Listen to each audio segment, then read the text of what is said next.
আমি Puja, welcome back to my channel. আর আপনাদের সবারই একটা কমন প্রশ্ন থাকে যে আমি এত ছোট বাচ্চা নিয়ে কি করে সামলাই আর কি করি বা ভিডিও করার এনার্জি পাই। তো সত্যি বলতে কি, ঘুম থেকে উঠেই আপনারা যে আমি গুড মর্নিং বলি, সেটা কিন্তু ঘুম থেকে উঠেই হয় না। ঘুম থেকে উঠি আমি হয়তো কোনো দিন 3:30, কখনো 4টে, যেহেতু ছোট বাচ্চাও কখন উঠে যায় আমার তো কোনো ঠিক থাকে না। 2টো, 3টে, 4টে, 5টা। আর ভোরবেলা উঠি বেশিরভাগ দিন 5টা, 5:30, 6টা এরকম টাইমে। যেমন আমার ছেলে ওঠে তেমনই আমি উঠি। তো তারপরে উঠেই আমার ছেলে তো ঘুম থেকে উঠে ওকে আগে ও যখন উঠে যায় ওকে আগে আমাকে খাইয়ে দিতে হয়। তো ওকে খাইয়ে দিই, ওর ডাইপার চেঞ্জ করিয়ে দিই। যদি দেখি ও আগে উঠে গেছে তাহলে ওকে একটু টামি টাইম দিই, একটু ম্যাসাজ করে দিই, ওর সঙ্গে একটু খেলিয়ে ওকে খাইয়ে দিই। খাইয়ে দিয়ে তারপরে আরও ঘরের যা কাজ থাকে, মানে ঘরের যেসব জিনিসপত্র, ওর জামা কাপড় যেগুলো মানে বাসি থাকে সেগুলো আমি তুলে ফেলি। তুলে ফেলার পরে আমি বাথরুম যাই, ব্রাশ করি, নিজে ফ্রেশ হই। তারপর গিয়ে আমি আপনাদের সাথে ওই গুড মর্নিং শেয়ার করি কিংবা পাখিকে খেতে দিতে দিই। এর আগে কিন্তু আমি এত কাজ করি। তো তারপরেও কী হয়, অনেক সময় হয়তো আমার ছেলে ঘুমাচ্ছে, আমি উঠে গেলাম। উঠে যাওয়ার পরে আমি হয়তো পাখিকে খেতে দিয়ে নিলাম, তারপরে আমার ছেলে উঠে গেল। তারপরে যেই জল খাই যেটা, সেটা হয়তো কখনো 1 ঘন্টা পরেও খাই, কখনো আধ ঘন্টা পরে পাই। আর ইভেন কখনো আমি কিন্তু সময়ও পাই না খেতে। আপনারা তো ভিডিও, তো আমি যেহেতু সারাদিনের ভিডিও ছোটো করে ক্লিপ করে তো একসঙ্গে দিয়ে দিই, হয়তো ভাবেন কি পরপর কাজ করে যায়, কিন্তু না। একটা কাজের মাঝে আমার 1 ঘন্টা, 2 ঘন্টা, 3 ঘন্টা অনেক সময় মাঝে গ্যাপ থেকে যায়। তো ওটা তো আমি ওরকম করে ফেলি। আর আমি কি করি, সকালবেলা উঠে আমার ফোনটা স্ট্যান্ডেই লাগিয়ে রেখে দিই। তো ওই কী করি, স্ট্যান্ডটা শুধু এইদিক ওদিক সরাই। আর আমার একটাই তো ফোন। তো এই জন্য কি অনেক সময় আমার কাস্টমাররা ফোন করলে, মানে যখন ভিডিও চলে না তখন ফোন করলে ফোনটা আর বোঝা যায় না। ফোনটা এমনি বাজে, আর পরে হয়তো আমি দেখলামই না। হয়তো সব ক্লিয়ার ওপরে, মানে মানে স্ক্রিনে যা থাকে সেগুলো ক্লিয়ার করে দিলাম, আর বুঝতেও পারি না কে ফোন করেছে। তো এই জন্য আমি সবাইকে বলে রাখি যে আমাকে মেসেজ করতে। মেসেজ করে রেখে দিলে তো মেসেজটা পরে ঠিকই খুলবো যখন দেখতে পাবো। ফোন না দেখতে পেলে মেসেজ তো দেখতে পাবো। তো এভাবেই কিন্তু ভিডিও করি, ভিডিও চলে। তো তারপরে হয়তো আমি ওকে তুললাম, তুলে হয়তো একটু এই যে যখন পিঠে নিয়ে বলি যে ঢেকুর তোলাচ্ছি, হয়তো তার আগেই হয়তো ও উঠেছে। তো উঠে ওই যে ঢেকুর তুলিয়ে তারপরে আবার ধরো ওর সঙ্গে একটু খেললাম। মানে ওকে আমি দুধ খাওয়াতে গেলে আমার প্রায় ওই জায়গাটা থেকে 45 মিনিট নষ্ট হয়ে যায়। ওকে দুধ খাওয়াতে হবে, ঢেকুর তোলাতে হবে, অনেকটা কাজ থাকে। তারপরে আবার ধরো ও উঠলো, আমি হয়তো টিফিন করলাম, টিফিনটা হয়তো করতে গিয়ে উঠে গেল। তখন ব্যাস ওই যে টিফিন আমার ঠান্ডা হয়ে যায়। তারপর কোনো সময় তো দেখেন ওকে নিয়েই আমি কাঁধে করেই টিফিন করি, আর ওইভাবেই কিন্তু টিফিনটা খাই। টিফিনটা মানে যে ভালো করে একটু বসে খাবো সেটাও কিন্তু হয় না। ছোট বাচ্চা থাকলে যে কি হয়, ক্যামেরার পেছনে যে আমি কি করি মাঝে মধ্যে, কি মানে আমি আগে মানে গলা ভাত খেতে পারতাম না। গলা ভাত হলে আমার মাথা খারাপ হয়ে যেত। গলা ভাত খাবো আমি, খেতাম না। এখন প্রায় দিন আমার ভাত গলে যায়। হয়তো আমি ভাতটা বসিয়েছি আর তখনই আমার ছেলের গেছে ঘুম ভেঙে। তো ঘুম ভেঙে গেছে, আর আমার ছেলে কী হয়, ঘুম ভেঙে গেলেও 1 সেকেন্ডও দাঁড়াবে না খাওয়া, মানে 1 সেকেন্ডও দেরি করা যাবে না। মানে এত চিৎকার করবে, মানে যতক্ষণ না খাওয়া দিয়ে দেবো তারপরে ও খেলবে, জেগে থাকবে, কোনো সমস্যা নেই। তো ঘুম ভেঙে গেলে ওকে খেতে দিতে হবে। আমি ধরো ভাতটা বসিয়েছি, আর ওর মানে ভাতটা বসিয়েছি, ওর খিদে পেয়ে গেছে, ওকে খেতে দিতে এলাম, এইদিকে ভাতের মার পড়ে যাচ্ছে। মানে আমি গ্যাসটা যে আস্তে করতে যাব, মাঝে কী করি, ও যে পজিশানে দুধ খায় সেই পজিশানেই ওকে আমি ওইভাবে কোলের মধ্যে দুধ খাওয়াতে নিয়ে যাই, নিয়ে গ্যাসটা বন্ধ করে দিই। ভাত ততক্ষণে গলে যায়। ভাত ধর ওই পজিশানে তো আর ভাত নামাতে পারবো না। আর দুধ ছাড়িয়ে দিলেই আমার ছেলে চিৎকার করবে। মানে ওর যতক্ষণ না পেট ভরবে ততক্ষণ ওকে আমার ছাড়ানো যাবে না। আর ছোটো মানুষ, এটা তো আমার অপরাধও। খেতে যদি আমাদেরকে কেউ এরকম ডিস্টার্ব করে তা আমাদের কেমন লাগবে। তাই আমি ডিস্টার্ব করি না। আর কী হয়, মাঝে মধ্যে এরকমও হয়, মাঝে মধ্যে ধরো আমি খেতে বসি, খাওয়া তো আপনারা তো দেখেনই ভিডিওর মধ্যে আমি কীভাবে খাই মাঝে মধ্যে। আর বেশিরভাগই দিন ওর যদি ঘুমায় তো সেদিন আমি তাড়াতাড়ি করে খেয়ে ফেলি, আর যদি জেগে যায় তো পা তুলে নাড়াই, নানা কিছু করার পর খাই। আর আমার ছেলে হওয়ার পর থেকে আমার নিজেকে মাঝে মধ্যে আমার গায়িকা মনে হয়, নিজেকে আমার মাঝে মধ্যে কবি মনে হয়, কত কিছু যে আমার মনে হয়। কারণ আমার ছেলে যেহেতু বাড়িতে আমি একাই ওকে নিয়ে থাকি, তো ওরও তো একটু এন্টারটেন দরকার। বাচ্চা মানুষ কতক্ষণ আর চুপচাপ থাকবে, সাউন্ড তো পায় না। তাই আমার ছেলে যতক্ষণ জেগে থাকে, মানে ও যদি 2 ঘন্টা জায়গা থেকে আমি 2 ঘন্টা কন্টিনিউ বকে যাই ওর সাথে, কোনো কথা বলি নাহলে গল্প বলি। আর তা নাহলে ওই ছোটো ছোটোদের যে গান আছে ওই IITA, তারপরে নানা রকম কোলা ব্যাং, এইসব আমি গান ইউটিউব দেখে দেখে মুখস্থ করে রেখেছি। আর ও যেই ঘুম দিয়ে ওঠে ওকে এই টুইঙ্কেল টুইঙ্কেল, জ্যাক অ্যান্ড জিল, তারপরে হচ্ছে ব্যা ব্যা ব্ল্যাক শিপ, এই যত রকম ছোটোদের কবিতা আছে এইগুলো আমি ওর সঙ্গে সঙ্গে পড়ে পড়ে শোনাই ওকে। আর এখন কি হয়েছে, প্রথমে প্রথমে পড়ে শোনাতাম, চুপচাপ শুনতো, কিছু বলতো না, মানে কাঁদলে চুপ করে যাবে শুনলে। তারপরে হনুমান চালিসাও ওকে পড়ে শোনাই, তারপরে হচ্ছে ঠাকুরের গান, অনেক কিছু আমি ওকে শোনাই। আর এখন কী হয়, যখনই আমি শোনাই এগুলো, ও এখন পা নাড়ায়, খেলা করে। তো এইভাবেই আমি ভিডিওগুলো করি।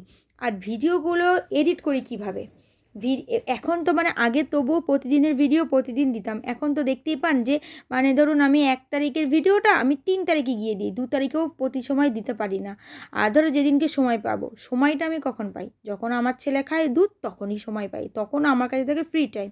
আর আমি তখনই কী করি, ও যতবারই সারাদিনে দুধ খায় আমি অল্প অল্প করে ফোনেই তো আমি এডিট করি, আমার তো মানে সিস্টেম এডিট করার টাইম পাই না। সিস্টেম আছে কিন্তু ওতে আমি এডিট করতে পারি না, আমি ফোনেই এডিট করি। তো তখন আমি কী করি, যখন ও দুধ খায় তখন আমি বসে বসে ওই দুধ খাওয়াতে খাওয়াতে কিছু কিছু করে ক্লিপ অ্যাড করে করে ওটা এডিট করে রাখি। আর এডিট বলতে আমি সত্যি বলতে আমি হিউজ কিছু এডিট করি না, আমার ভিডিও দেখলেই সেটা বোঝা যায়, পুরো রই ভিডিও থাকে, শুধু আমি কী করি স্পিডটা বাড়িয়ে দিই ব্যাস। আর সোজা মানে ক্যামেরায়, যেহেতু আমি ফ্রন্ট ক্যামেরায় সবই ভিডিওগুলো তৈরি করি, তাই জন্য কী হয় মানে ছবিটা উল্টাতে হয়, এইটুকু বাস। আর আর কোনো কিছুই এডিট করি না। আর ভয়েস ওই শুয়ে শুয়েই, মানে ও যখন দুধ খায়, দুধ খাওয়াতে খাওয়াতেই কিন্তু আমি ভয়েস দিই, ভয়েস দেওয়ার টাইমও কিন্তু আমার থাকে না। হয়তো দুধ খেয়ে আমার কাঁধে ঢেকুর তুলছে তখন আমি ভয়েসটা দিলাম, কিংবা ধরুন দুধ খেয়ে কোলে শুয়ে আছে তখন ভয়েসটা দিলাম। কিছু কিছু সময় আপনারা আমার ও ওর দুধ খাওয়ার আওয়াজও আপনারা ভয়েসে শুনতে পাবেন। প্রথমে প্রথমে এরকম করতাম, প্রথম প্রথম যখন ও হয়েছে তখন ধরো ভয়েস দিতে যাব, ও কাঁদছে, এবার আমি আবার ভয়েস দেওয়া বন্ধ করে দিতাম, মানে ভিডিও এডিটই করতে পারতাম না। প্রথম প্রথম তো প্রথম 10-15 দিন এরকমই হয়েছে। তারপরে ভাবলাম সবাই তো জানে আমার বাচ্চা আছে, বাচ্চার আওয়াজ নয় পাবেই লোকে, তো অনেকেই তো ভালোবাসা দিয়েছেন, এই বাচ্চার আওয়াজেও তো অনেকে বলেন কি বাচ্চার আওয়াজ শোনা যাচ্ছে, মানে এটা কেউ খারাপ নেগেটিভভাবে নেয়নি যে ভয়েসের মধ্যে বাচ্চার ওভার ভয়েসে আওয়াজ চলে যাচ্ছে। তো এইগুলো আমার খুব ভালো লাগে।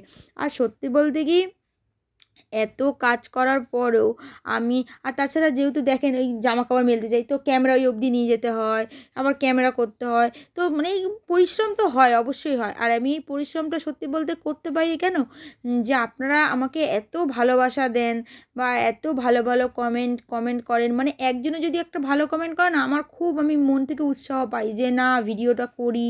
অনেকে নিশ্চয়ই, একটা পরিবারের সবাই তো আপনাকে ভালোবাসতে পারে না। আর ইউটিউবটা আমার পরিবার, আমার মনে হয় ইউটিউব বলো ফেসবুক বলো, যেখানে আমি সব ভিডিও আপলোড করি, এগুলো আমার মনে হয় আমার পরিবারের সদস্য। তো এক পরিবারে তো সবাই আপনাকে ভালোবাসবে না, কিছু তো হেটার্সও থাকবে। তো হেটার্সদেরও আমি কিছু বলবো না, কারণ হেটার্সরাও হেট করার সময় তো আমার ভিডিওগুলো দেখেই তো হেট করে। খারাপ কথা বললেও তো ভিডিওগুলো তো দেখে, খারাপ কথা বলতে হলেও তো সম্পূর্ণ ভিডিওটা দেখতে হয়, তারা তো ধৈর্য নিয়ে দেখে। তাদেরকেও আমি অসংখ্য ধন্যবাদ বলতে চাই। আর আপনাদের জন্যেই সত্যি বলতে কি আমি এই ভিডিওটা করার এনার্জি পাই, যে আমার ভিডিও দেখবে। তারপরে অনেক সময় কি আমি কত রকম সমস্যায় থাকি, সেগুলো আপনাদের সাথে শেয়ার করি নিজেদের মতন করে। তো এইভাবেই আমি এনার্জিটা পাই। আর ভাবি হ্যাঁ, এখন আমি হয়তো টাকা পাই না, কি কোনো সময় হয়তো টাকা পেতেও পারি। তো সেই জন্য দেখুন, টাকাটা তো সবার কাছেই ইম্পর্টেন্ট না, মানে টাকাটা আসলে আমার এখন যেহেতু ছোটো বাচ্চা, তো আগে যেমন এত কিছু ছিল না, আমি নিজে কাজ করতাম চলে যেত। এখন যদি আমি এখান থেকে যদি কিছু টাকা ইনকাম করতে পারি, তো আমার ছেলের ভবিষ্যৎটা ভালো হবে, আমার বাড়ির ইএমআইটা তাড়াতাড়ি শোধ হয়ে যাবে। সেই জন্য আরও পরিশ্রম করার ইচ্ছা হয়। আর সবচেয়ে বড় ইচ্ছা হয় যে আপনাদের ভালোবাসার জন্য, অনেক ভালোবাসা দিয়েন আপনারা, অনেক কিছুই আমি আপনাদের কাছে সাজেশান চাই, যারা যাদের নিজস্ব অভিজ্ঞতা আমাকে শেয়ার করেন। কারণ আমি ধরুন, আমি যেহেতু বাড়িতে একা থাকি, তা আমার পক্ষে তো অনেক লোকের সাথে তো মেশা সম্ভব নয়। আর যেরকম দেখেন আমি তো ঘর থেকে বেরোই কম, মানে সারা সপ্তাহ ধরো ঘরেই থাকি, যখন মাল দিতে যাই তখনই বেরোই। তো সেই জন্য অত কারোর সাথে বেরোনোও হয় না। তো সেই কারণে আমি অত কারোর সঙ্গে মিশিও না, আর আমি এত মানুষের সাথে মানে মেশার সময় পাই না কাজের জন্য। তো এই যে ফেসবুক বা ইউটিউবে যখন ভিডিও আপলোড করি, সবাই তো আমাকে কত রকম পরামর্শ দেয় যখন বিপদে পড়ি, বা কোনো কিছু ধরো কিনতে হবে বা কিছু সাজেশান চাইলে আমি সবাইকে জিজ্ঞাসা করি যে আমাকে একটু কমেন্ট করে জানান। তো আপনারা অনেক ভালো ভালো কমেন্ট করেন, দেখেও আমার খুব ভালো লাগে। আর এই যে ব্লাউজের ছবিগুলো যখন দেই, অনেকেই ব্লাউজ করতে চান যারা অনেক দূরে থাকেন, হয়তো সম্ভব হয় না, তবে ইচ্ছা তো প্রকাশ করেন। এর জন্য আমার খুব ভালো লাগে যে এই ভিডিওগুলো আমি করতে আমার খুব মন চায়। আমি মানে বাচ্চা নিয়ে সত্যি বলতে অনেক কষ্ট হয় ভিডিও করতে, ভিডিও এডিট করতে, মানে সত্যিই কষ্ট হয়, তবুও করি, ভালো লাগে। হয়তো একদিন এই সফলতা পাবো যদি আপনারা পাশে থাকেন, নিশ্চয়ই আমার বিশ্বাস আছে। সৎপথে থাকলে তো ভগবানও পাশে থাকে। তো সেই রকম মনে হয়, তো আমি সৎপথে যেহেতু আছি, তো নিশ্চয়ই সফলতা পাবো। আর আমি অনেকেই বলে যে একই রকম ভিডিও বা কিছু, তো আমি আমি মনে করি কি, আমি যদি ঘরে থাকি তাই একই রকম ভিডিও হয়ে যায়, কারণ ঘরে যে কাজগুলো করি সেই প্রতিদিন আমি সেই কাজগুলোই দেখাই, আর তো কিছু দেখানোর কিছু থাকে না, তো এইগুলোই দেখাই।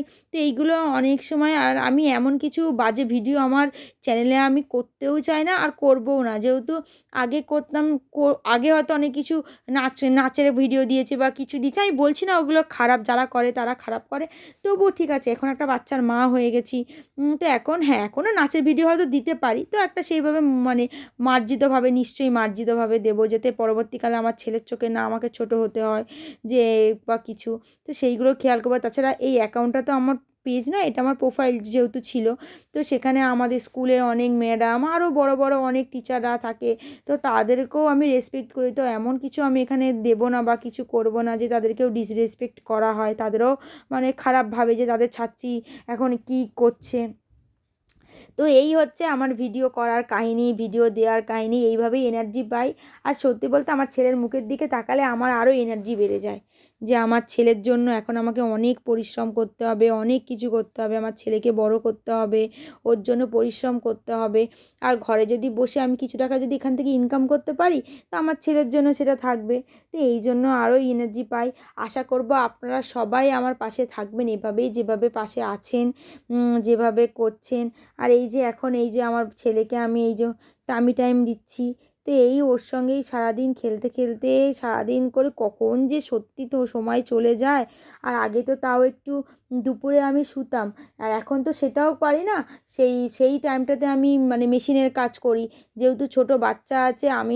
আমি তো যেহেতু পুরোপুরি আমি হাউসওয়াইফ নই, আমার তো মানে আমি তো ওয়ার্কিং মাদার না, তো আমাকে তো কাজও করতে হয়, তাই বাচ্চার কাজ, ভিডিও এডিট, এগুলো সব বাদ দিয়ে মানে ভিডিও এডিটটা পরেই করি, থার্ড নম্বরে। প্রথমে আমার ছেলেকে আমি যথেষ্ট পরিমাণে সময় দিই, দেওয়ার পরে আমি সব সময়টা, বাকিটা আমি ঘরের কাজ করে, আর বাকি সময়টা আমি ইনকামের জন্য দিই, কারণ ইনকামটা তো খুবই দরকার খাওয়ার জন্য। তারপরে আমি ভিডিওগুলো এডিট করি, ভিডিও করি, সব কিছু করি। আর সত্যি বলতে কি, অনেক সময় আছে, 24 ঘন্টার ভিডিও তো আর 10 মিনিটে দেওয়া যায় না, বা 5 মিনিটের মধ্যে শেষ করা যায় না, এমন অনেক কাজ থাকে যেগুলো আমি কখনো ভিডিওতেই আনি না। যেমন আমার ছেলের স্নান করানো, ছেলের পেছনে যেসব টাইম দেই সেইগুলো, মানে গাছে জল দেওয়া, ঝুল ঝাড়া, এগুলো খুবই কম আনি, হয়তো মাসে একবার আনলাম, কিন্তু আমি এগুলো করি অনেকবার, তো সেইগুলোরও সময় লাগে। তো এই করতে করতেই সময় পাই। কখনো কখনো আমি একবার দুবার শোনাবো আমার ছেলের সঙ্গে, যখন আমি মানে ঘরে এমনি থাকি, তখন আমি কী করি, মানে কীভাবে ওকে আমি শান্ত রাখি, কীভাবে ওকে আমি হ্যান্ডেল করি। আর আমার ছেলে সত্যি বলতে অতটাও দুষ্টু নয়, মানে অতটাও ডিস্টার্ব আমাকে করে না বলেই আমি পারি, এটা আমার পক্ষে সম্ভব হয়। কারণ ছোটো বাচ্চা তো জ্বালাতন করে, এখনও পর্যন্তও করে না, পরবর্তীকালে বাচ্চা তো জ্বালাতন করবেই। বাচ্চা যদি অ্যাক্টিভ না থাকে, ইনঅ্যাক্টিভ বাচ্চাই দুঃখের কারণ, অ্যাক্টিভ বাচ্চা তো ভালো। আমি চাই আমার ছেলে অ্যাক্টিভ থাকুক, মা হয়েছি তো এগুলো তো নিতেই হবে, এগুলো তো আমার কাছে আনন্দের ব্যাপার যে আমার বাচ্চা অ্যাক্টিভ আছে। তো এইগুলোই থাকুক। তো আমাকেই সবাই এভাবেই ভালোবাসবেন, যেভাবে ভালোবেসেছেন। যারা ঘৃণা করেন তারাও চেষ্টা করবেন ঘৃণাটাকে সরিয়ে রেখে আমার বাচ্চার জন্য ভালোবাসা দিতে। আমার বাচ্চাটা তো আর কাউকে কোনো ক্ষতি করেনি, হয়তো আমি হয়তো তাদের হয়তো ক্ষতি করতেও পারি, জানি না আমি করেছি কিনা, আমার তো মনে পড়ে না। তারপর যারা হেটার্স আছে তারা তো হেট করে, ঠিক আছে, হেটস করে, কোনো সমস্যা নেই। বা আমার বাচ্চার জন্য আপনাদের মনে কোনো হেড রাখবেন না, ব্যাস আমি বড়, আমি যা করছি, আমার বাচ্চা তো কিছু করে না। বাচ্চাকে নিয়ে খারাপ কেউ মন্তব্য করবেন না, বা বাচ্চাকে নিয়েও কেউ হেট করবেন না। এটুকুই বলবো, সবাই খুব ভালো থাকবেন, সুস্থ থাকবেন। দেখা হবে আবার নতুন কোনো একটা ভিডিওতে। আর দয়া করে এইভাবেই আমার পাশে থাকবেন। ধন্যবাদ সবাইকে ভিডিওটি সম্পূর্ণ দেখার জন্য।